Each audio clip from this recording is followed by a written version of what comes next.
فەرمی ئیشتا باوکم لە حیاتا مابوو، وفاتی نەکرد بوو، بەڵام باوکم لە ڕووی جسم و تەندروستیەوەی تر سیحەتی زۆر باش نەبوو. ڕۆژێ بانگی کردم فەرمی مەلا عوسمان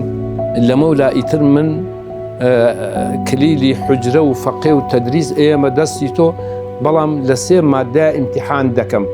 پرسیارەکانیشت ئێمێ بڕۆ دوای هەفتەیەکی تر وەڵام بەرەوە. گوتم ئەی بۆ قوربان هەر ئێستاکە ئیمتیحانم ناکەیت و مۆڵەتم بۆ دامەنێ. ئەڵێ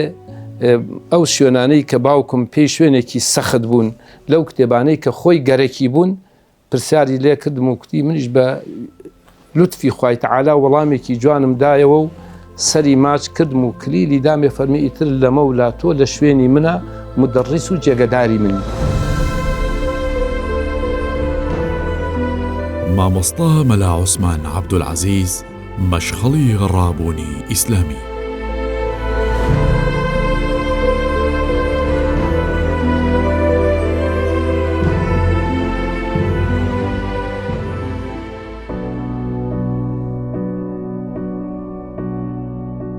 مامۆستا مەلا عوسمان عەبدولعەزیز لە ساڵی 1922 لە گوندی پریسی سەرو لە هەڵەبجە لە خێزانێکی دیندار لەدایک بووە کە لە بنچینەدا بنەماڵەکەیان خەڵکی گوندی هەناروی سەر بە شاری سەید سادقن. باوکی مەلا عەبدولعەزیز مامۆستای مزگەوتی گوندی پریس بووە و حوجرە و فەقێی هەبووە. مامۆستا مەلا عوسمان لە گوندی پریس و لە حوجرەکەی باوکی دەست دەکات بە خوێندن، پاشان لە گوندەکەی خۆیانەوە دەڕوات بۆ گوندی تریفە و لای مامۆستا مەلا ساڵح عەبدولکەریم ناسراو بە مەلا ساڵحی گەورە کە ئامۆزای خۆشی بووە هەموو زانستە سەرەکیەکان دەخوێنێت.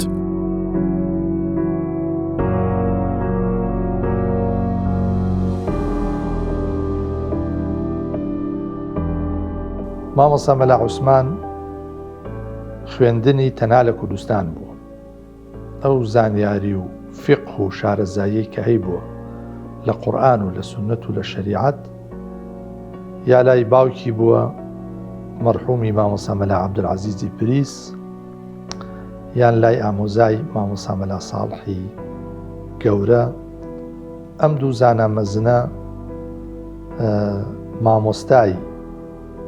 مامۆستا مەلا عوسمان بوون.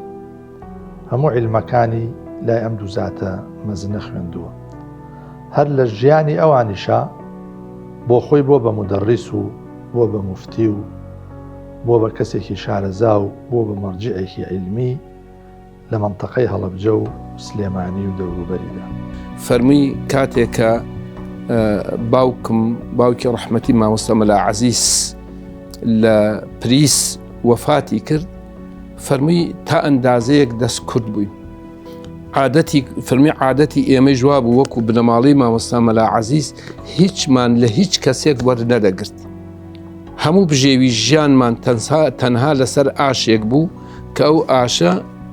بەکارمان ئەهێنا وەکو بڵێ ئاردی گەنمی ئەکرد بە ئارد و بژێوی ئێمە لەسەر ئەوە بوانێ. ئەفەرمێ چوون بۆ سلەیمانی لەو کاتەیە ئیمتیحانێک هەبوو، هەر کەسێ ئەگەر بەشداری لەو ئیمتیحانەیە بکردایە ئیمتیحانی کۆتایی بەرندە بووایە سەرکەوتوو بووایە لەلایەن حکومەتەوە معاشێکی کەمیان بۆ ئەبڕیەوە شتێکیان ئەدایە کە بۆ ئەو ڕۆژگارە باش بوو. ئەفەرمێ منیش تازە باوکم وەفاتی کردبوو، ڕیشم هاتبوو، پاڵتاوێکی گەورەم هەبوو لەبەرم کرد کاتەکە سار بوو، جامانەم بەسەرەوە کرد و کە چوون بۆ ئیمتیحان کردم با مێزەرم بەسەرەوە نەبێ. فەرمی بە جامانەوە هاتم بۆ سلەیمانی بۆ خزمەت مامۆستا شێخ محەممەدی خاڵ. فەرمیەوە کاتە مامۆستا شێخ محەممەدی خاڵ نەیە ناسیم لە چلەکانە کە چووم من خۆم تەقدیم نەکرد بڵێم فڵانە کەسی کوڕی فڵانە کەسم، ئەویش پرسیاری نەکرد. یەکسەر منی بینی کوتی کاکە فەقێ فەرموو. گوتم قوربان هاتووم ئەمەوێ ئیمتیحان بدەم. فەرمی ئیمتیحانی چی ئەدەی؟ گوتم وەڵا ئەمەوێ ئیمتیحانی قۆناغەکانی کۆتایی بدەم. ئەو کاتە پیانە سفوفی منتەیە قۆناغەکانی کۆتایی، ئەو کتێبانەی کە زۆر قورسن وەکو کتێبی جەمع و جەوامع و مطەوەل و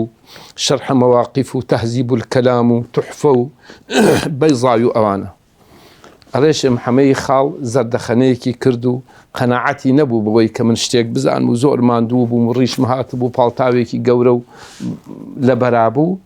فەرمی ئەی بۆ ئیمتیحانی کتێبەکانی سەرەتایی نادەی مەبەستی ئەوەی کە تازە فەقیهی خوێنێ عەوامیلی جورجانی و ئیزهار و تەسریفی مەلاعەلی و ئەمانە هەر ئەو زۆر سوور بوو کە من ئیمتیحانی سەرەتایی بدەم منش سوور بووم لەسەرەوەی ئیمتیحانی کۆتایی بدەم ئەفەرمێ کۆمەڵێ مامۆستای ڕسپی لیژنەی ئیمتیحانی لەوێ دانیشتبوون ڕووی کردە ئەو مامۆستانە بە شێوەیەکی وەکو بڵێ معنای قسەکەی ئاوا بوو فەرمی ئەم کاکە فەقیه هاتووە ئەڵێ ئیمتیحانی پۆلەکانی کۆتاییە دەم یعنی قسەکەی وای گیان وەکو بڵێ نەختێ بۆم تەمێکەن ئەمە زۆر لە خۆی ڕازیە ئەفەرمێ کە چووم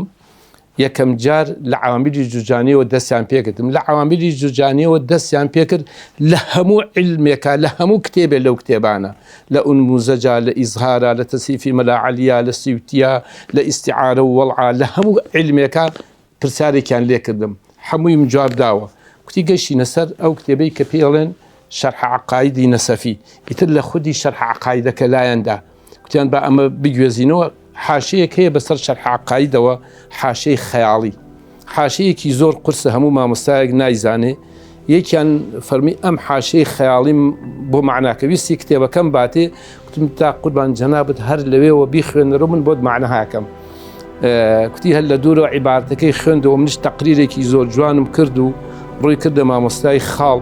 فەرمووی جەنابی مامۆستا ئەمە فەقیه نییە ئەمە لە ئێمە مەلاترە مامۆستا یعنی پیاوێکی ئاوا عالم بوو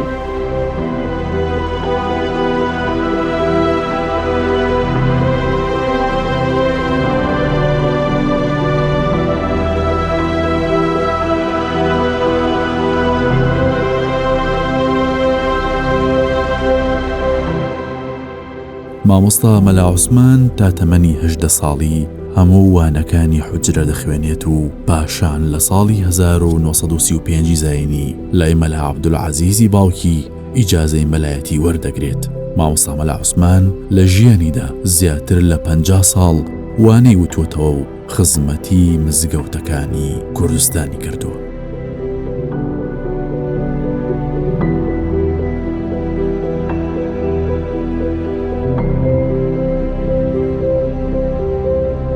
مامۆستا مەلا عوسمان مەلایەکی ناودار بوو لەگەڵ ئامۆزاکەیان کە مامۆستاشی بوو مامۆستا مەلا ساڵحی تریفە جاربەجارێ لەگەڵ مەلا عومەری برای جاربەجارێ لەگەڵ مەلا عەلی برای و هەروەها لەگەڵ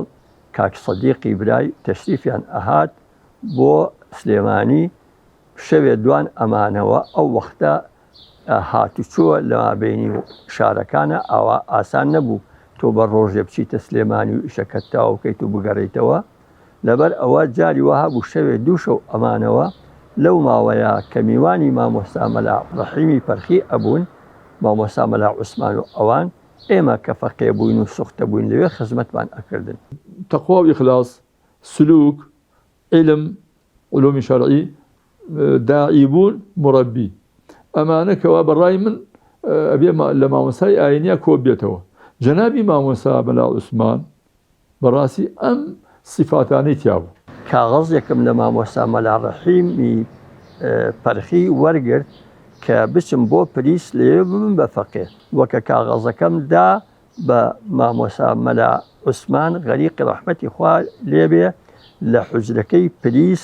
لە مزگەوتەکەی پلیس مامۆستا مەلا عوسمان کاغەزەکەی لە پێشە ماچ کرد و نایە سەر چاوی وتی هەرچی تیابێ قبوڵمە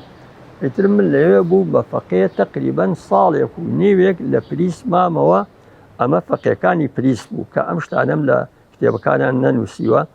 ئەمانە فەقیەکان بووین لە پلیس مامۆستا شێخ عەزیزی پارەزانی مامۆستا مەلا عەبدوڵڵای گوڵپی ئەو فەقیهەی کە مێشکی تەقی و عەمری خوایکی سوختەکانیش من بووم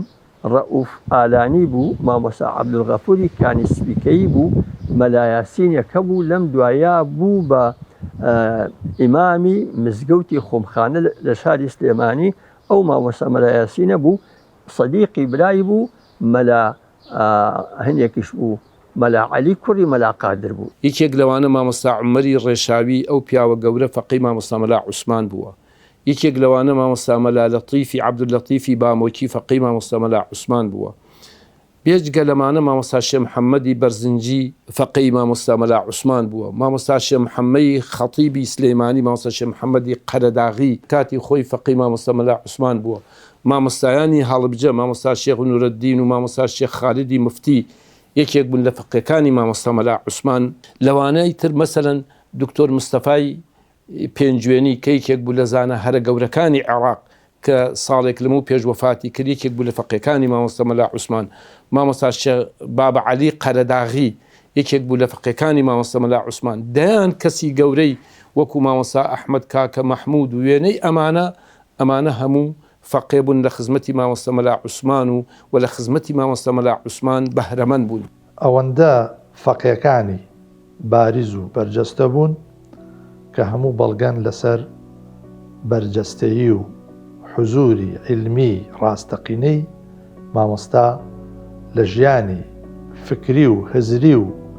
دینی و فەرهەنگی ئێستای کوردستانە. مامۆستا بەشێکی ژیانی خۆی تەرخان کردبوو بۆ تەدریس.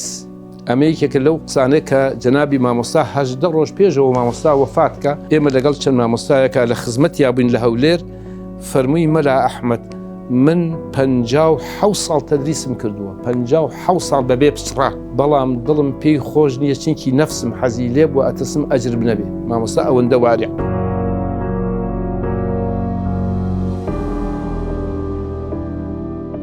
لایەنە عیلمیەکەی ئەوەیە کە ئەم مامۆستایە لە زانستە عەقلی و نەقلیەکانە لە ئوسوول و لە فروعە هەم بە جوانی زانستەکانی هەزم کردبوو، وەریگرتبوو، شەنوکەوی تیا کردبوو و هەم بوو بە خاوەنی بیرروڕای تایبەت، خاوەنی نەزەر بوو، خاوەنی ڕەئی بوو لە هەموو زانستەکانە. کە مامۆستا لەو شوێنەوە کە پرسیارەکەت لێ ئەکرد، مامۆستا دەستیە کرد بە تەقریر و شەرحکردنی وەکو ئەو کتێبە خۆی دای نابێت. کۆدەنگی زانایان و ڕۆشنفکرانی کوردستانی لەسەرەوە لە عێراقیشان ناسرااو بوو.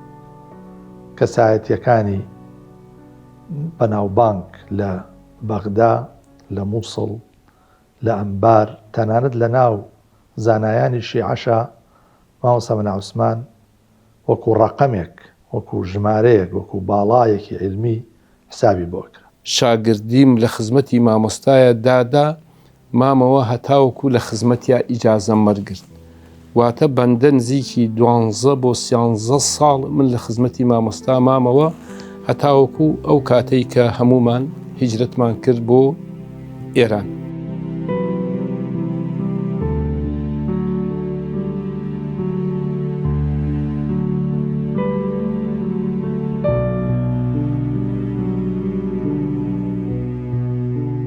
خێزانی مامۆستا مەلا عوسمان کە دایکی هەموو منداڵەکانیەتی، عەتیقانی شێخ سدیقی شێخ معروفی نەرگسە جارە، خاوەنی 5 کوڕ و 5 کچ بوون. مامۆستا ئیبراهیم و عەبدولقادر وەفاتیان کرد و زوبێری کوڕیشی لە جەنگدا شەهید بوو و سەعیدی کوڕی و ئەحمەدی کچەزایشی لە سەروبەندی ساڵەکانی شەڕی ناوخۆدا و لە ساڵی 1994 سەرنەگوم کراون. تەنها کوڕی کە ئێستا لە ژیاندا ماوە بریتە لە عەبدوڕەحمان کە دامەزرێنەر و ئەمینداری گشتی دەستگای کارگوزاری و فریاکەوتنی ئیسلامی کوردستان بووە. جەنابی باوکم لە ماڵەوە لەگەڵ ئەو هەموو سەرگەرمی و سەرقاڵیەی بە تەدریس و یعنی دەرسی ئەوتەوە مەثەلەن لە معهەدی ئیسلامی حوجرەیشی هەبوو، دەرسی خاصیشی هەبوو، لەگەڵ داعوا ئینجا ئەم ئیتسالات بە هەموو لایەکەوە حتا بە دەرەوەی وڵاتیش نەکرد بە کوردستان و عێراق، بە دەرەوەی وڵاتیش لەگەڵ هەموو ئەمانە پەیوەندی خێزانی زۆر بەهێز بوو، زۆر لە ماڵەوە زۆر میهرەبان بوو لەگەڵ هەمومانە. بەڵام لە حەقیقەتە فریانە ئەکەوت لەبەر پێگەیاندنی ئەو هەموو قوتابی و شاگردانە وەکو پێویست فریای ئێمە نەئەکەوت. نازانم ئەگەر بکرێ بڵێم لە مناڵەکانی خۆی زیاتر ئێتیمامی بە مەجموعەیەکمان کەوە تا ڕادەیەک زیرەکیمان پێوە دیار بوو، زیاتر وەکو بڵێ هەندێک صفاتمان پێوە دیار بوو. جەنابی مامۆستا ئێتیمامی تایبەتی بە ئێمە ئەکرد. جاری وا هەبوو ئێمە خۆمان لە لای قوتابیەکانی دەرسمانە خۆن. من لە لای جەنابی مامۆستا مەلا ئەحمەدی کاکە مەحموود دەرسمە خوێن، دەرسی فەقێتی خارجی مەعهەدیش و هەروەها منداڵەکانی تریشمان. ئێمجا مامۆستا وەکوتم مڕەبی بوو بەوە کۆتایی نەهێناکەوە بڕۆ وتارێ باوتەوە دەرسێکی تەفسیری دانا لە مزگەوتی پاشا و ئەزانم شەوانی جمعە بوو یان زۆر وەکوڵی دەرسێکی دانا ئەو دەرسە قورئانی دانا و مەفاهیمێکی جوان و بە تایبەتی و ئەزانم زۆربەی لە تەفسیری فزیلال وەری ئەگرت و خۆشی الحەمدوللا شارەزا بوو لە قورئان بە مەفاهیمێکی جوان حەقیقەتی ئەم دینە بەڕاستی لەو دەرسە ئەیگەیاند بەوانی کەوە ئامادە بوون و ئێمە من بە وەکو خۆم و چەندەهای وەکو من وەکو قوتابی و خەڵکێکی تریش لە دەرسەکەیە تامەزرۆ بووین چونکە کەم مامۆستا وێنەی کەم بوو دەرسی واوە ئەزانم یا بڵێم نەبوو یا زۆر کەم بوو. مامۆستا عادەتی شیوا بوو لە تەدریسە پاڵی نەئەدا بە دیوار و شتەوە یا سەریرمان بۆ دائەنا پاڵی نەئەنا بە سەرینەوە ئەی فەرموو ئیمامی نەوەوی ڕەحمەتی خوای لێبێ پاڵی نەیاوە بە دیوار و شتۆی فەرمونەوەکو خەوم لێ بکە یا تۆزێ وەنەوزێ بەم بەشێک لە عمرم بڕوە بۆیە مامۆستا بەردەوام لە حوجرە حتا فەقەی لێ بوایە تا دەرس بووایە مامۆستا نەئەگەڕاوە بۆ ماڵەوە و بەردەوام تەدریسی ئەکرد. خەڵکەکە پرسیاری فقی هەبوو لە معاملاتە لە تەلاق و نیکاحا لە بازاڕا لە دایرە پرسیاری فقی هەبوو حەزیە کرد ژیانی وەکو دیندارانە بەسەر بەرێت بۆیە پرسیاریان ئەکرد کە وەکو بڵێ ئایا شەرع فەرمیوە چی ئایا ئاینی ئیسلام ڕێی چۆنە لەبەرەوە مامۆستا یەکێک بوو لەو شوێنانە لەو مەرجەعانەی کەوە خەڵکی ئەهاتن بۆ خزمەتی و پرسیاریان لێ کرد. خۆی ئەی فەرموو من لە ژیانی خۆما تەنها جزئی عەمەم لەبەر کردووە وەکو ئیشم پێبێ بۆ ئیمتیحانێک هەبوو بۆ ئەو ئیمتیحانی جزئی عەمەم لەبەر کردووە باقیەکەی تر مامۆستا ئەوەندە لە خزمەتی قورئانا ژیا بوو ئەوەندە لە خزمەتی قورئانا ژیا بوو مامۆستا هەموو قورئانی لەبەر.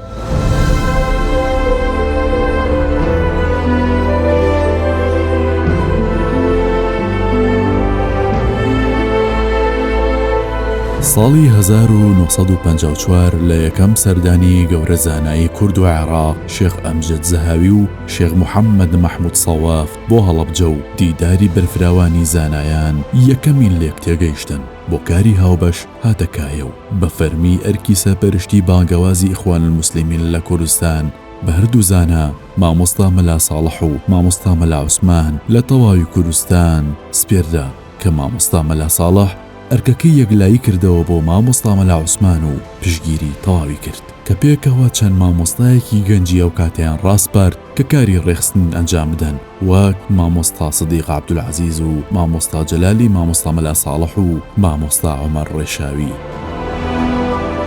عەلاقەی من و کاکم نظامەدین لەگەڵ مامۆستا مەلا عوسمان و مەلا عومەر و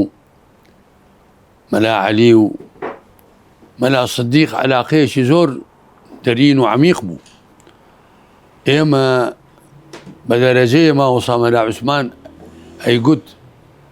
بە زۆر کەس ئەیگوت ئێمە 4 براین لە هەوڵەبجە دوانیشمان لە بەغدایە نظامەدین و موحسین. یەکەمین جار کەم شخصی من التیقام کرد لەگەڵ مامۆستا مەلا عوسمان و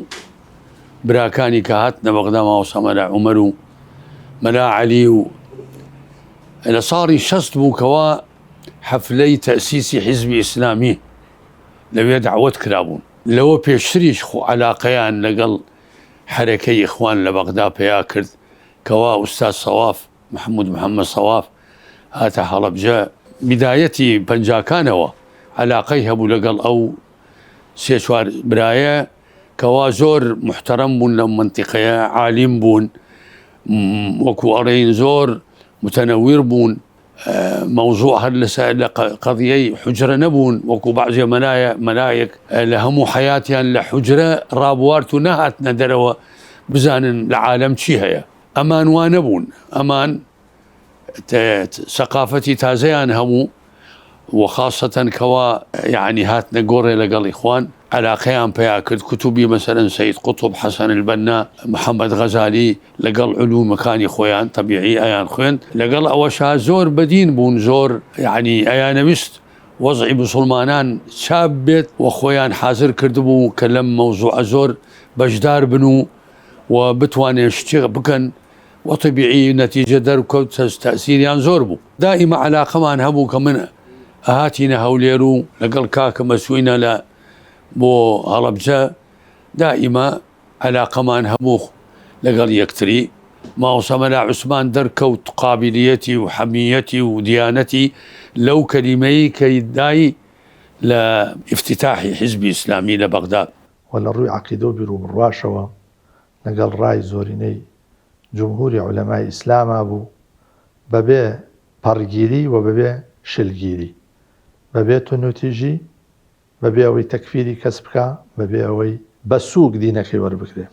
دين توري بيركدنوي جناي إمام صلى عثمان بو. هذا الشيخ الكبير سماحة الشيخ أنا أعرفه منذ أكثر من 50 عاما، وعرفته حقيقة في 1954 كان يأتي إلى جمعية الأخوة الإسلامية في بغداد، وجمعية الأخوة الإسلامية كان يرأسها سماحة الشيخ أمجد الزهاوي، وأيضا هو كردي، وكان يأتي إلى زيارته وكذلك زيارة الشيخ فضيلة الشيخ محمد محمود الصواف رئيس الجمعية وسكرتير الجمعية،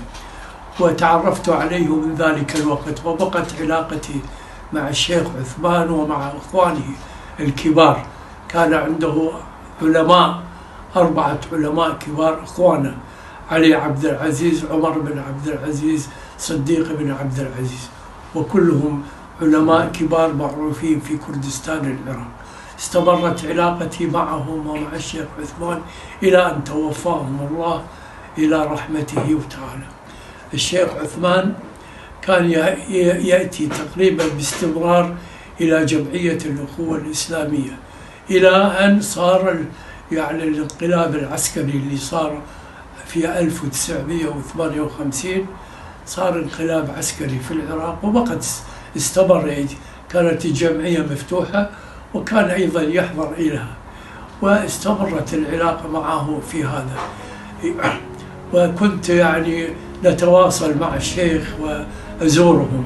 زرتهم في 1960.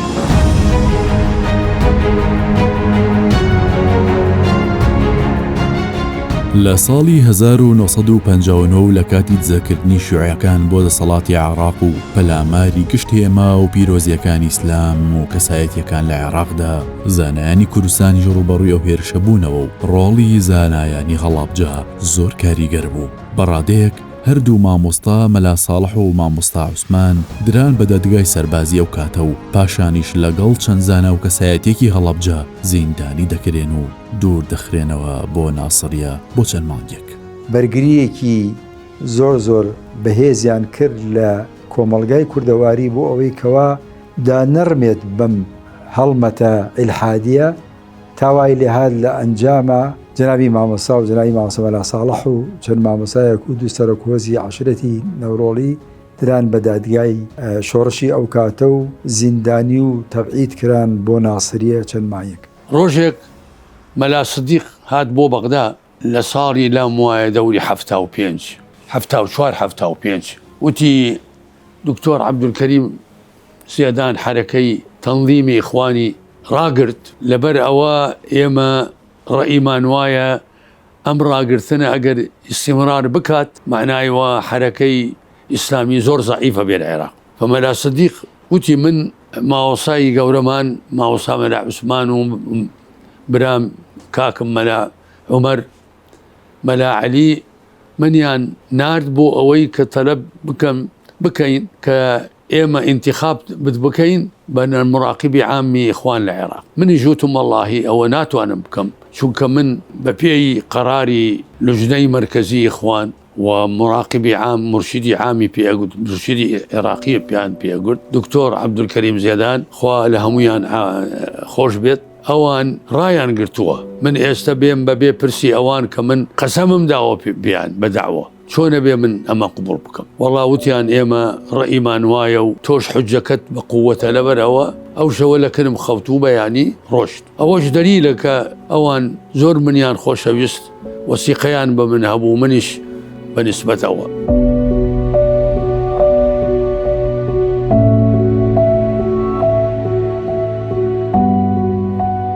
دانوستانی سەرکردایەتی شۆڕشی کورد و حکوومەتی بەغداد و ڕاگەاندنی ئۆتۆنۆمی بۆ کوردستان، مامۆستا مەلا عوسمان عەبدولعەزیز بە پرۆژەیەکێتی زانایانی ئاینی ئیسلامی کوردستان سەردانی مەلا مستەفای بارزانی ئەکات و پرۆژەکەی ئاراستە کرد و پەسەند کرا و مامۆستا مەلا عوسمان وەک ئەندامی سەرکردایەتی و بەرپرسی پارێزگای سلێمانی دەست بەکار بوو. ساڵی 1974 و لەسەر داوای مەلا مستەفا بارزانی و بە سەرۆکایەتی شاندێک مامۆستا مەلا عوسمان گەیشتە جددی عەرەبستانی سعودیە و لەگەڵ مەلیک فەیساڵ چاوپێکەوتن و دیداری ئەنجام داوە. ساڵی 1976 مامۆستا مەلا عوسمان و خانەوادەکەی زیندانی دەکرێن بۆ زیاتر لە ساڵێک و دوور دەخرێنەوە بۆ سەماوە لە باشووری عێراق. مامۆستا مەلا عوسمان حبسیان کرد لە دیوانیە بوو، نازانم لە چۆ بوو. دائیمە من ئیتیسالم لەگەڵ مامۆستا مەلا عەلی هەبوو، ئەچوومەتەکەنی ئەم پرسی وازیعان چییە، ئەگەر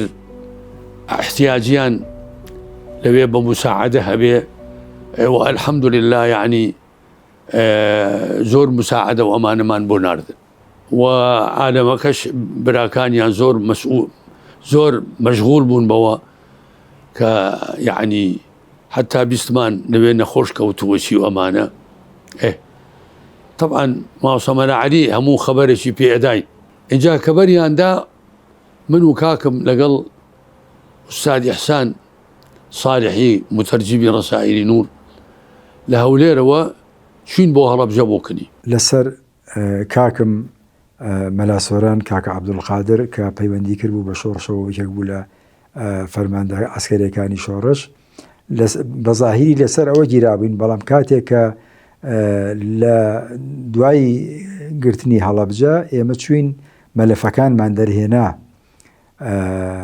نووسراوە لەبەر ئەوەی کەوا معادی بوو بۆ حیزب و سەورە و دەستی هەبوو لە ڕاپەڕینەکەی هەڵەبجە، ئێمە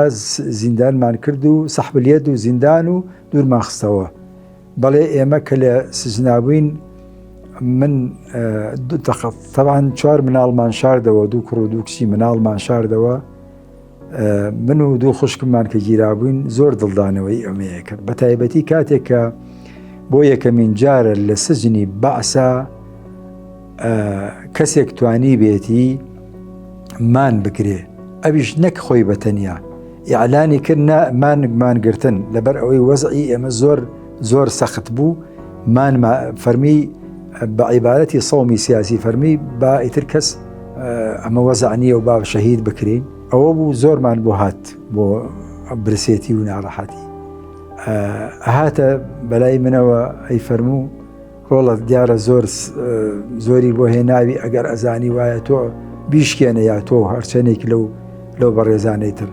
بەڵام ئێمەش ئەلحەمدولله نەک هەر ئێمە کوردەکان هەموو عەرەبەکانیش بەگوێیان کرد، هەتا حکوومەت ناچار بوو لە بەغاوە وەفد هات لە پێشام خەڵک هاتن بازی هەڕەشەیان کرد بۆیان نەکرا. دواییان مدیری شۆرتەکە هات ئەیوت ئەبوو ئیبراهیم دەست ماچەکەم بە بەس بیشکێنن، فەرمی قبوڵ ناکەن، ئەمە ژیان نییە. هەتا وەفد هات لە بەغاوە و جەنابی شێخ تەشریفی برد بایان کرد بۆ محافەزە لەگەڵ محافظ و ئەوەفدەی بەغا ڕێکەوتن لەسەرەوەی کەوا وەزعی ئێمە تۆزێک چارەسەر کرا و ئەو کاتە ئێمە ئەلحەمدولله مانگرتەکەمان سەری گرت و بۆ یەکەمین جارە لە شتی وا لە ناو عێراقا ڕوویدادێت.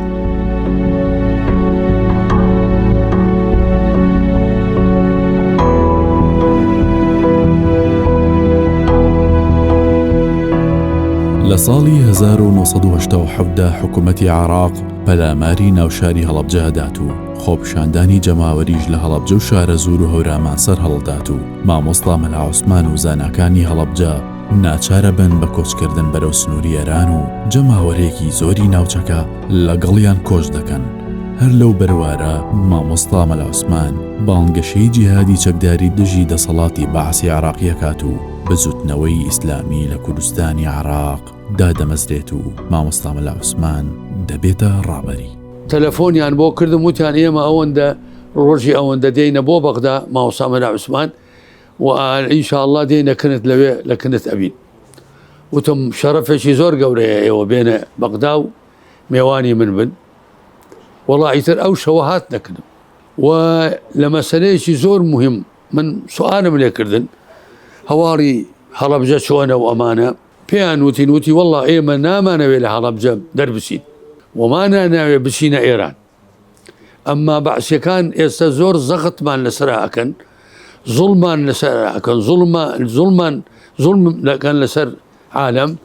وەزەخت لە ئێمە ئەکەن کە تەئیدیان بکەین فئێمە وا دیارە وامان لێ ئەەکەین کە ڕۆژێ لە ڕۆژان بڕۆین بۆ ئێران. هەروەها جەنابی مامۆستا زۆر پێی خۆش بوو کەوا لە ناوخۆی کوردستانە درێژە بدا بەکار و چالاکی خۆی و هەتا زۆریشی بۆ نەهات هیجرەتی نەکرد بۆ دەرەوەی وڵات. وەزعی هەوڵەجەیان زۆر ئەمنیان بۆ بەحەزکردم وتیان زۆر سەختێکی لەسەر عالەم هەیە لەسەر ئێمە هەیە وا دیارە قسەکەی ڕاست بوو دوایی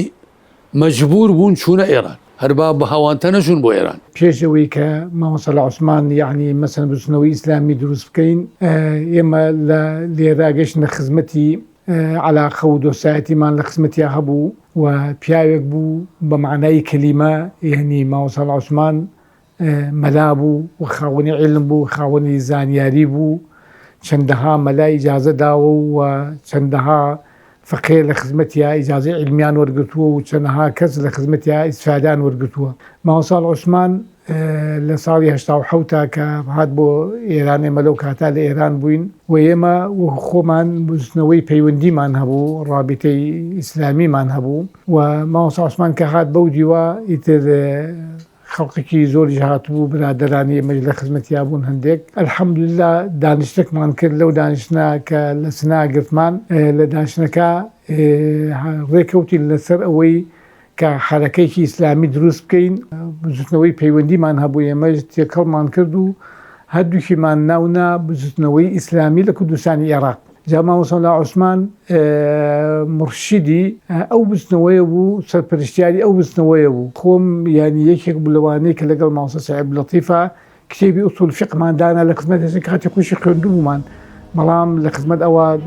دامان ناو دەستمانە خوێن لە خزمەت مامۆستا عوسمانە هەر ئیشکالێکمان هەبوایە لە هەر مەسائلێکی فیقهیە ئەچوین لە خزمەت مامۆستا حەلمانە کرد و خۆلاساییمانە کرد.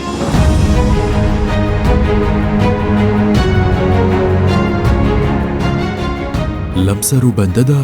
کۆمەڵەی برایانی موسڵمان نامەیەک ئاڕاستەی مامۆستا مەلا عوسمان دەکەن و داوای لێ دەکەن دەستبەرداری خەباتی چەکداری ببێت و ئەرکەکە بسپێرێت بە مامۆستا مەلا عەلی برای. بەڵام مامۆستا مەلا عوسمان بەم داوایە ڕازی نابێت. لەم دوایانەدا دەنگۆیەک بڵاوکرایەوە گوایە مامۆستا مەلا عوسمان هێندە تووڕەبووە و توێتی بسم الله الرحمن الرحیم نامەکە لێ بکەنەوە و ئەو لاکەی بخەنە نێو تەنەکەی خۆڵەوە. ئێمە بە دۆداچوومان بۆ ئەم پرسە کرد بۆمان دەرکەوت ئەو بابەتە دوورە لە ڕاستیەوە و ئەوانەی نزیکی مامۆستا بوون بە هەموو شێوەیەک ئەم ڕووداوەیان ڕەت کردەوە و دەستمان گەیشت بە سکانی ئەو نامەیە و وەک دەبینن نامەکە نەدڕێنراوە و وەکو خۆی پارێزراوە. دوای ئەوەی کە نامەی برایان لە خاریجەوە هات ئەوان ڕازی نین بەو کارە و داوایان لێ کرد بە عینوانی شەیخ العولەما و ئەمیر و شەباب ئەوە عینوانی کاغەزەکە بوو داوایان لێ کرد کە واز بێنێ لەو کارە و تەسلیمی ئەبوو محەممەدی بکە یعنی مامۆستا مەلا عەلی کە برای خواری خۆی بوو ئەویش لەبەرەوەی بە ئیجتیهاد ئەو کارەی کرد بوو و ئەو چەک و جیهادێک کە قەراری لەدا بوو بە ئیجتیهاد کردی ئیجتیهادی کرد حتا نەبڵێ قەزەیەکی فتوایی بەسیط بێت چونکو چەک و جیهاد باسی حقوقە باسی خوێنە باسی کوشتنە باسی تەصحیە ئەوە ئیجتیهادێکی ئەوێ کە ئەو لەو کاتا و لەو مستەوا عیلمی ئەیتوانی ئەو ئیجتیهادە بکە و هیچ کەسێکیش لە عالەمی ئیسلامی حتا قەرزاوی کە بەڕەحمەت بێ لە تاران بە خزمەتی یەکتر گەیشتن هیچ قسەیەکی لەسەر ئیجتیهادەکەی نەبوو وتی ئێمە هیچ ڕەخنەیەکمان لە هیچ ئیجتیهادێکی تۆ نییە کە ئەو ئیجتیهادەی کرد و ئەو بڕیاریدا ئەوانیش کە نامەکەیان نارد نامەکە تقریبان فترەی چەند هەفتەیەک هات و چۆی پێ ئەکرا کێشەیەکی گەورە بوو بۆ ئێمە کە گەنجانی ڕێخستنی ئەو کاتە بووین و یەکێک لەوانە زۆر بارگرانی زۆر قورسی لەسەرشان بووم من بووم چونکو لە خزمەتیا بووم سکرتێری بووم لەو لایشەوە لەگەڵ خاڵ مامۆستا مەلاستیق کە برای بچووکی ئەو بوو خاڵی بچووکی منیش بوو لای ئەویش من شخصی دووهەم بووم لەو کاتە و بەڕەسمی من لەگەڵ مامۆستا مەلا عوسمان بە ڕەحمەت بێ لەگەڵ خاڵم بووم. دوایەوەی قەراریە بەگوێی نامەی برایانی دەرەوە نەکات لە پاوە بووین، من لە سەریازم و ئەو لە پاوە بوون، جوابی ناروتی با بێت بۆلام. ڕۆشتم تۆ زێدانیشتین و دڵی زۆر پڕ بوو، زۆر بێتاقەت بوو، کەسی لەگەڵ نەبوو، هەر من و ئەو بووین. تا دانیشتین دڵی نەهات هیچ بڵێ، هەرچی کرد قسەی بۆ نەهات. دوایی کە هەستایەنە سەر پێ لە خواحافیزیە دەستی خستە ئەم بەرەوبەری دەرگاکە و وتی محەممەد من ناتوانم بەگوێ ئەو نامەیە بکەم، ئەم ئیشە بە واجبی شەرعیە زانم، ئەم شعبە، ئەم خەڵکە، ئەم کوردە لێ قۆماوە، زوڵمی لێکراوە، من بە واجبی شەرعیە زانم کە ئەم کارە بکەم، هیچیشم پێ نەکرێ، ئەبێ قەراری ئەم مقاومەیە و ئەم جیهادە بەم، تۆیش ئازادی خۆت حڕی ئەمێنیتەوە لەگەڵ من یا ئەچیتەوە بەلای ئەوان. منیش وتم تا تۆ بەردەوام بیت، منیش لەگەڵی بەردەوامە بم. ئەو لەقتەیەک بوو کە زۆر بە ئازار بوو بۆ ئەو و زۆریش ناخۆش بوو لەو لە حەزا بۆ من، هەرگیز ئەو سوورەتەم لەبیر ناچێت.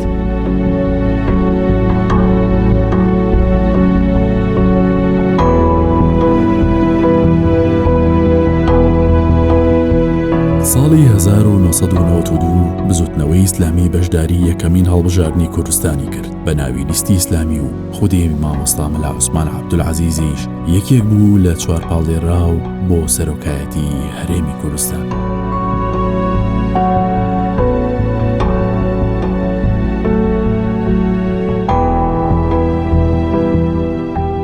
لەو سەفرانەی مامۆستای من ئەغلب سەفەرەکان لەگەڵ جەنابی مامۆستای بوومە. ئەو سەفرانێکەوە لە بۆ وڵاتی سعودیەی کردووە یان لە بۆ تورکیای کە لەو کاتی جەنابی ئەربەکان خەریک بووکەوە دەبێتە ڕئیس وزەرای تورکیا و پێش ئەو کاتیش سەفەرەکان لەگەڵ بوومە و سەفەری لە بۆ ئێران لەگەڵی بوومە و سەفەر لە بۆ حەج 2000 پێکەوە سەفەرمان کردووە. وەک پزیشێک چوو کە جەنابی مامۆستای خۆتان دەزانن ئەو کاتی زەختی هەبوو و زۆر جاریش هەبوو لەوانەیە لەبەر هۆکاری تەمەنی تووشی بە نەخۆشی باە من لە خزمەتی دەبووم. ئەو کات کەلوپەلی پزیشم لەگە خۆم دەبرد و هەرچێک پێویست باە لە خزمەتی جەنابی مامۆستای دەبووین. الحەمدوللا ینی بۆ تەمەنەی کە هەیبوو سەحەتی زۆر باش بەس بەینابین زەختی هەڵدەستا یان زۆرجار هەبوو خوێن لە لوتی دەهات، ینی ئەمە پێ دەڵێن کەپووی دەپڕژا، ئەوە دەبا عیلاجی لێ بۆ بکەم. سکۆری کەشی وانە بوو، یان مامۆستا لە خواردن باش بوو الحەمدوللا، ینی تقریبا هیچ نەیدەگو خواردنی دەخۆم ئەوەی ناخۆم، یان زۆر متەواضع بوو. ئەمە پێ دەڵێن ئینسانێکی خاچی و سادە بوو، هەموو خواردنێک دەخوارد بەڵام سەحەتی باش بوو لە خواردن زۆر باش بوو. چونکە لەو تەمەنەی مامۆستای ئەگەر ئینسان بەرەو 70 بەسەر بڕوە ئەگە خواردنی باش نەخواتن لەوانەیە بکەویتن، ینی ڤیتامینی کەم دەبی، بێتاقەت دەبی، کانزایەکانی کەم دەبی. لە سەفەری تورکیا لەگەری بوویمە بەڕاستی خاصەن لە 1996 زمانی ئەربەکان بوو بە ڕەحمەت بی. مامۆستا ئەو کاتێ مؤتەمەرێک لە ئەستەمبول کرا، مؤتەمەری فەتحیان پێدەگوت، ساڵانە دووبارە دەکراوە، زیاتر لە 50 وڵات و منەزەمات و ئەحزابی ئیسلامی بوو. لە پێش هەموویانەوە مامۆستا ئەربەکان دائیمەن دەستی مامۆستای دەگرت و دەیبردە سەر مەنەسەکە و قسەی دەکرد و وتاری لۆ دادەنا.